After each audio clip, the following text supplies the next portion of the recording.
Всем привет! На связи Лаян Грин Парк, и сегодня мы поговорим о законах. Как говорится, незнание закона не освобождает от ответственности, даже если этот закон другого государства. Поэтому, собираясь в путешествие, стоит знать, какие правила и запреты действуют в той или иной стране, чтобы не получить неожиданный штраф или что-то пострашнее. Этот выпуск будет состоять из двух частей, в которых вы узнаете об основных законах и нормах поведения в Таиланде, а также какие законы защищают покупателей недвижимости.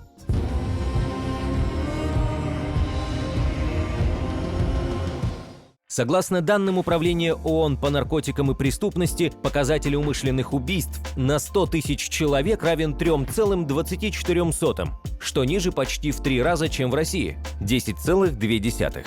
Чаще всего иностранцы становятся жертвами мелких краж. В туристических регионах встречаются карманники.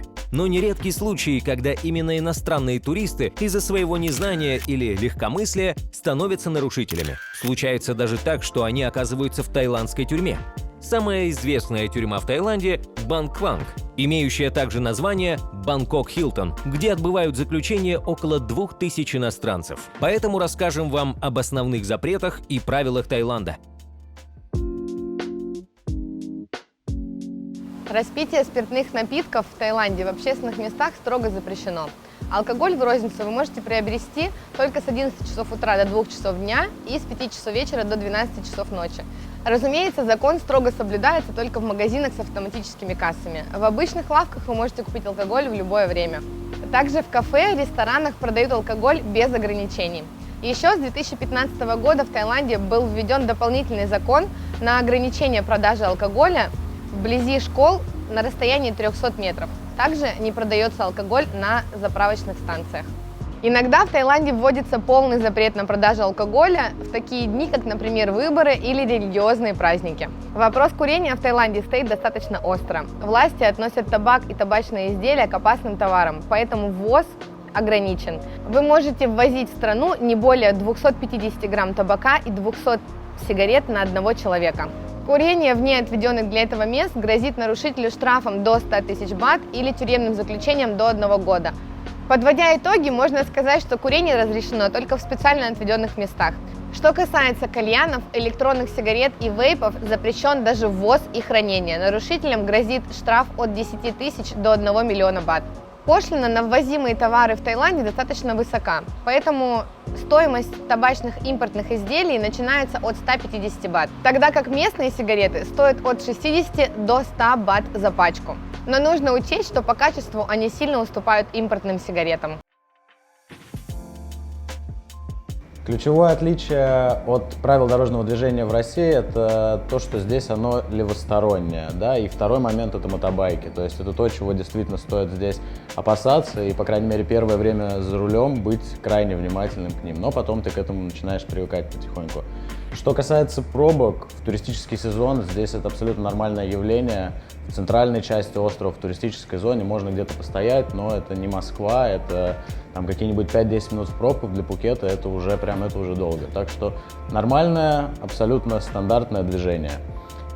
Если говорить о штрафах, то штрафы здесь достаточно низкие в сравнении со штрафами в России или странах СНГ, то есть за езду без прав тебя полицейские оштрафуют от 500 до 1000 бат. За парковку в неправильном месте, в неположенном месте, это будет штраф ориентировочно в размере 500 бат. Что интересно, здесь тебе сразу повесят цепь на колесо, и пока ты не оплатишь штраф полицейскому либо на месте, либо не доедешь до ближайшего полицейского участка, эту цепь никто не снимет, и твоя машина так и будет там стоять. Штраф за неправильную парковку может быть больше, если несколько дней там простоит машина, или если она как-то принципиально мешает, соответственно, трафику. Скоростные ограничения в Таиланде достаточно стандартные. Это 60 км в час в городе, это 90 км в час за городом и 120 км в час на трассах. Но здесь не так много сотрудников полиции и не так много камер, да. В частности, на Пхукете, насколько мне известно, сейчас активна только лишь одна камера, и та в центре острова.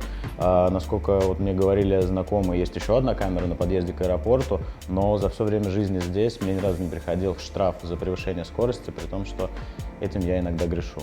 Что касается езды в нетрезвом виде, во-первых, первое, что нужно сказать, что в Таиланде по закону можно ездить с уровнем с содержанием спирта в крови, как-то так называется этот показатель, 0,5 промилле. То есть это ориентировочно может быть 2 бокала пива, 2 бокала вина или там, грубо говоря, 1 порция какого-то крепкого алкоголя. Но вводить в нетрезвом виде я крайне не рекомендую. Во-первых, потому что это небезопасно, во-вторых, потому что за это достаточно серьезные штрафы, которые могут достигать от 20 тысяч бат вплоть до лишения свободы. И это, наверное, одно из тех редких правил, за которым в Таиланде действительно очень серьезно следят полицейские.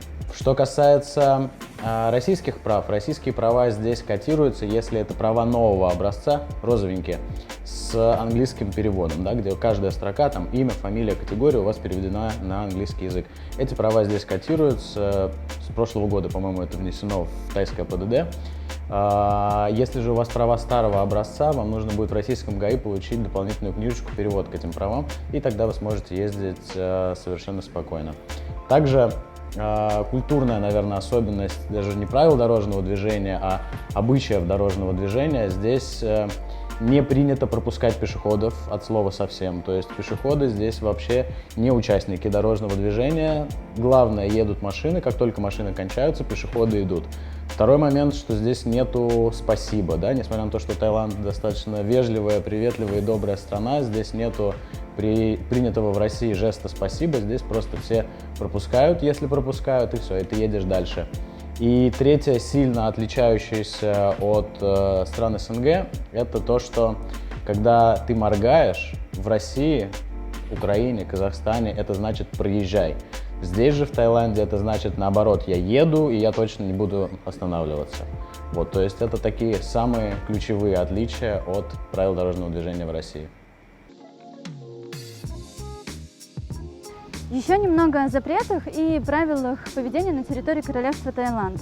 Наркотики строго запрещены. В зависимости от их количества и вида наркотиков нарушителю может грозить штраф, тюремное заключение или даже смертная казнь. Но, кстати, по поводу смертной казни, ее не приводили в действие более 50 лет до прихода нового короля Рама X. Он однажды подписал письмо, в котором мера наказания была смертная казнь. Из-за этого началась шумиха, и после этого он такие письма больше не подписывал. Любые азартные игры, кроме государственных лотерей, тоже под запретом. И настолько под запретом, что даже владельцу более 120 игральных карт может грозить тюремное заключение. Клевета в Таиланде тоже запрещена. Даже если это пост в социальных сетях. Вы не можете обвинить человека, пока суд не признал его вину. И независимо от того, кто он, таец или иностранец. Если вдруг вам пришла идея связаться с друзьями по рации, то вам нужно знать, что использование радиочастот тоже запрещено законом. Также нельзя оскорблять короля, портить деньги и проявлять хоть какое-то неуважение к изображению королевской семьи и также Будды.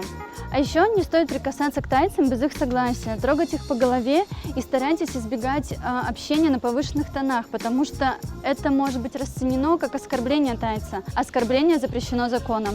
Из Таиланда запрещено вывозить камушки, ракушки, кораллы. Это все считается собственностью королевства.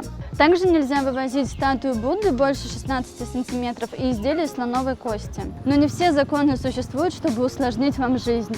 Многие из них все же защищают ваши права, такие как законы на недвижимость в Таиланде. Вопрос законодательства особенно важен, когда дело касается инвестиций в недвижимость в другой стране. Команда Loyang Green Park всегда готова бесплатно проконсультировать и ответить на все ваши вопросы, связанные с приобретением квартиры в нашем проекте. Оставляйте заявку на сайте, ссылка в описании под видео, и наши специалисты свяжутся с вами в удобное для вас время. А в следующем видео мы расскажем вам, безопасно ли покупать недвижимость на территории Таиланда, как работает законодательная и исполнительная власть и что делать, чтобы избежать судебного процесса.